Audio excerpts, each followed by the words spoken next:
ceritanya kan sebenarnya Mbak Ria masuk ke GDRSCM itu di malam Jumat. Jadi yang nganterin itu juga Bima, ada ponakan gua dan Mbak Dewi juga kakaknya. Tapi dalam kondisi yang Mbak Ria juga udah sangat sakit ya, sakit bagian kiri itu setengah badannya itu udah mengeluh, udah berapa hari itu mengeluh, itu ngerasa kayak nyeri semuanya gitu, sebagian badan setengah. Tadinya pikir itu karena efek dari kepalanya, tapi memang treatment kepalanya pun, otak yang treatment tumor di kepala itu udah selesai, memang mau masuk ke treatment paru. Tapi sebelum itu memang gua ngajak Maria pergi ke Bali, sampai selesai di Bali ya akhirnya pulang seminggu di Jakarta. Akhirnya ya malam Jumat itu dia ngerasa udah nggak kuat, akhirnya semua keluarga memutuskan untuk bawa ke RSCM. Kalau ke Bali itu sebenarnya permintaan dari gue pribadi karena gue udah sumpah. Satu, gue udah bosen bolak-balik rumah sakit, nginap 2 minggu, sampai di rumah 1 bulan, balik lagi nginep 2 minggu. Gue ngerasa kayak gue sama istri gue kayak kenapa sih dunia kita gitu gede banget ya, tapi kok kita masih di sini aja gitu. Kita cabut yuk ke Bali yuk, karena di Bali juga ada adik gue, teman-temannya Ria temannya banyak banget lah di Bali. Tapi sampai di Bali pun juga nggak cuma gue berdua, ada Dewi Irawan, ada Dea. Jadi ya tadi itu kita memang bikin sistem sendiri, jadi gue nggak pernah berjalan sendiri juga sebenarnya. Dan Ria juga membawa gue bahwa lu jangan lu sendiri ya, gue nggak mau, harus ada saudara gue gitu. Jadi ya kalau dia lihat gue pengen enjoy sendiri ya dia pergi ke keluarganya, dia usir gue sama lu main ngapain. Jadi gue secara pribadi juga pengen anniversary lah sama dia ya. Tapi kan kondisinya sebenarnya kan juga karena dia memaksakan diri juga sebenarnya untuk ikut aja lah, karena gue bilang juga iya anniversary lah gitu bla bla bla. Akhirnya dia coba, ini gue udah enak nih badannya hari ini, jadi gue langsung beli tiket, oke kita pergi ya pergi. Tapi sampai sana pun juga yang load ya, yang kadang-kadang bisa bagus bisa enggak, tapi banyak nggak bagusnya karena memang lagi efek dari radiasi itu. Ternyata pas masuk ke RSCM langsung di ronsen, dilihat karena di RSCM udah ada story-nya sendiri, maksudnya udah ada filenya, jadi masuk udah tahu lah langsung Maria, jadi dilempar langsung ke tempat bagian paru. Ternyata udah setengah itu tertutup sama air. Keputusannya adalah ya harus disedot. Tapi kan di efek sedot itu kan secara manual, jadi kalau manual ya efeknya si kanker itu berproduksi lagi semakin cepat daripada biasanya. Karena memang ibaratnya sel kanker yang ada di parunya itu memproduksi air terus menerus. Kan ngeselin banget, udah numpang gitu di badan orang, terus dia punya pabrik sendiri lagi di dalam, jadi agak ribet juga. Jadi dokter memutuskan bahwa disedot dulu untuk mengurangi sesaknya sama nyerinya. Ya udah, akhirnya nyerinya berkurang, sesaknya berkurang, masuk ke kamar. Baru semalam di kamar juga udah mengeluh lagi bahwa masih terasa nyeri. Dari hasil USG langsung di USG lagi di tempat di kamar itu bahwa masih banyak lagi gumpelan, masih banyak lagi air di paru di bagian atas, kiri, belakang, dan depan gitu. Akhirnya memutuskan supaya Mbak Ria tidak merasa nyeri banget dan tidak bisa tidur, akhirnya diputuskan untuk disedot lagi sekitar 800 cc, awalnya 850 cc, jadi ya 2 kali penyedotan. Dari hari Sabtu itu udah mulai naik turun situasi fisiknya sendiri, udah naik turun, dan keluarga juga udah beberapa kali Mbak Ria sendiri minta keluarga datang, terus dia minta sama saya secara pribadi, dia bilang bahwa dia senang Kalau bukan cuma saya yang ada di samping dia, tapi ada saudara-saudara. Jadi itulah Ria. Mulai kayak kerendam air gitu, dia dengan nafas sesaknya dia selalu bilang sama keluarganya maaf, dia pelukin dia sakit, ternyata nggak jadi gitu. Tiba-tiba mesinnya baik lagi, detak jantungnya normal lagi, dia normal lagi, akhirnya jadi ketawa gitu, jadi bahan lucuan.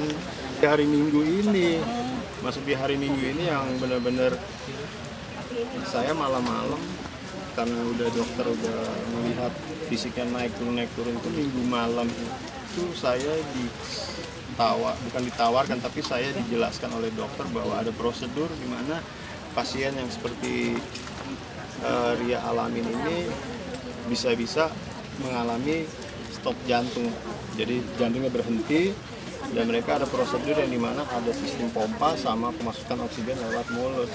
Tapi dampak efeknya dari tindakan itu buat pasien kondisi Mbak Ria sendiri, Ria Irawan itu yang dalam kondisi parunya terisi air, itu tidak dianjurkan karena berbahaya, karena bisa tekanan nanti saat jantungnya berhenti dilakukan tekanan keras itu bisa patah rusuk.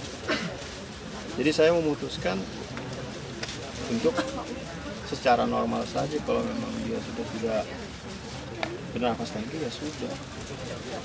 Jadi saya tanda tangan malam itu sekitar jam 12 malam. Akhirnya terus saya kasih tahu juga ibu sama kakaknya Atri Irawan. Akhirnya datang ibu jam 2, ibu pulang, Atri pulang, saya nemenin lah berdua. Dewi lagi istirahat karena udah capek, nemenin dia dari sore, dari siang. Saya nemenin, saya pegang tangannya, ya dia biasa aja kayak merespon bahwa capek nih gitu. Kapan nih selesai nih syutingnya kayak gini gitulah. Sama gue kan bercandanya gitu nih, main-mainan kayak gini capek banget sih gitu. Jadi habis itu saya dengar azan subuh ya saya pergi lah sholat. Padahal kan nggak boleh, lagi subuh lagi azan saya pergi sholat gitu. Jadi karena saya pikir nggak apa-apa lah, Tuhan Maha Tahu lah, saya mau cepet-cepet balik ke istri saya. Jadi saya pikir ya saya lihat, saya pergi, saya tinggal ya sebentar, ada Mbak Dewi bangun, saya balik lagi pas azan selesai jam 4.40, saya balik ke kamar, itu kondisinya udah Mbak Dewi bilang itu Ria aku nggak ngerespon. Saya langsung nggak mungkin Ria Irawan nggak ngerespon, pasti dia udah nggak ada. Karena Ria Irawan nggak mungkin kalau lu dorong mukanya dia nggak bilang sakit atau apalah bahasanya dia gitu. Itu dia nggak ngerespon. Saya bilang udah nggak ada, itu bukan yang nggak ngerespon, tapi udah nggak ada Ria Irawan. Ternyata dokter langsung datang ya cek, dan suster juga bilang iya, memutuskan bahwa jam 4.40 jantung pasien atas nama Chandra Aryati Dewi Ria Irawan berhenti. Jadi saya juga sudah kontrak, sudah parah bahwa tidak melakukan apa-apa, tindakan apa-apa, ya sudah dibawa ke ruang jenazah. Karena ada memori sama dia itu yang nggak bisa gue lupain. Karena nyokap gue sebelum meninggal itu juga almarhum yang rawat gitu. Ya ke dokter ditemenin banyak lah, dan sampai almarhum nyokap gue juga bilang beruntung ya aja gitu gua ketemu sama Ria. Nyokap gue meninggal juga ada keluarganya Ria Irawan, ada Dewi. Ria nelpon gue lagi jalan, pulang lu buruan nyokap udah pengap-pengap. Terus gue datang, iya bener, nunggu gue, terus nggak lama lewat nyokap gue.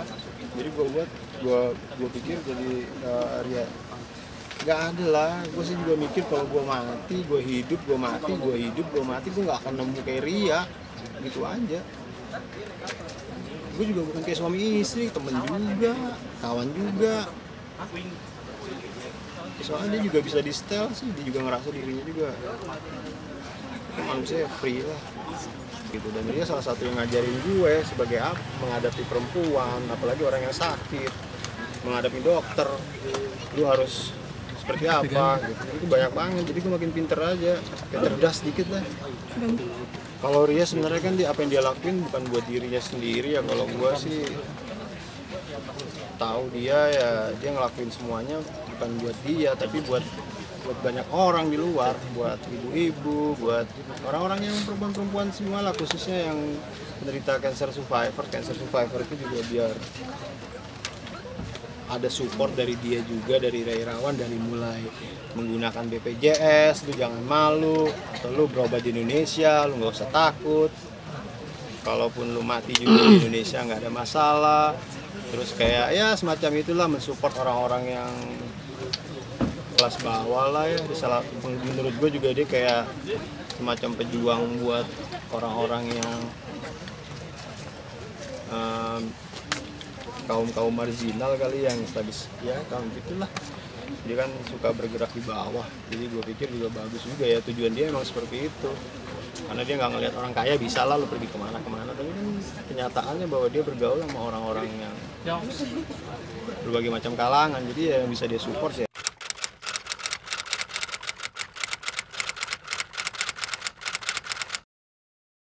Jadi jangan lupa untuk subscribe Cumi Cumi. Ditekan ya tombol lonceng merahnya.